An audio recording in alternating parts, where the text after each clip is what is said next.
Hello friends, இது உங்கள் empty பாட்டில். விஜய் டிவில ரொம்ப பிரபலமான சீரியல் வந்து சிறகடிக்கும் ஆசை. இந்த சீரியல் விஜய் டிவில தினமும் இரவு 9 மணிக்கு ஒளிபரப்பாயிட்டு வருது. பல வருடங்களா வந்து விஜய் டிவியோட நம்பர் 1 சீரியலா இருந்தது வந்து சிறகடிக்கும் ஆசை தான். இப்பதான் ரீசெண்டா வந்து ஐயனார் துணை அப்படிங்கிற ஒரு சீரியல் வந்து தொடங்கப்பட்டுச்சு.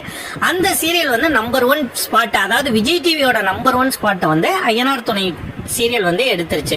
ரொம்ப நாளா வந்து இந்த சீரியலோட ட்ராக்ல வந்து அந்த ரோகிணி கேரக்டர் வந்து மாட்டுவாங்களா, அதாவது ரோகிணி கல்யாணி ரெண்டும் ஒரே ஆள் தான், அவங்க மாட்டுவாங்களா அப்படிங்கிற மாதிரியான ஒரு எதிர்பார்ப்பு வந்து ரசிகர்கள் மத்தியில இருந்தது.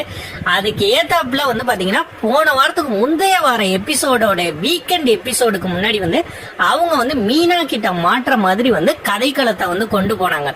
பட் வந்து இதுக்கு பருத்தி மூட்டை குடவுன்லயே இருக்கலாம் அப்படிங்கிற மாதிரி வந்து அவங்களுக்கு தெரிஞ்சும் எந்த பயனும் இல்லைங்கிற மாதிரி அவங்களும் குடும்பத்துக்கிட்ட இருந்து இதை மறைச்சு அதுக்காக வந்து சீரியல்ல வந்து ஒரு போரிங்கான ஒரு ட்ராக்கை வந்து கொண்டு போயிட்டு இருக்காங்க. ரசிகர்கள் திருப்பி வந்து இதுக்கு எதுக்குப்பா தெரிய வச்சிங்க அப்படிங்கிற மாதிரி வந்து தோய்விலேயே இருக்காங்க. ஸோ கூடிய விரைவில் வந்து அந்த குடும்பத்துக்கு முற்றிலும் உண்மை தெரிய வருமா, இல்லை வேற கதைக்களத்தை எப்படி கொண்டு போவாங்க அப்படிங்கிற ஒரு ஆன்டிசிபேஷனோட வந்து ரசிகர்கள் இருக்காங்க. உங்களுக்கு சிறகடிக்கும் ஆசை சீரியல் பிடிச்சிருந்ததுன்னா மறக்காம இந்த வீடியோ லைக் பண்ணுங்க, ஷேர் பண்ணுங்க, கமெண்ட் பண்ணுங்க, நம்ம சேனலை சப்ஸ்கிரைப் பண்ணுங்க. நன்றி.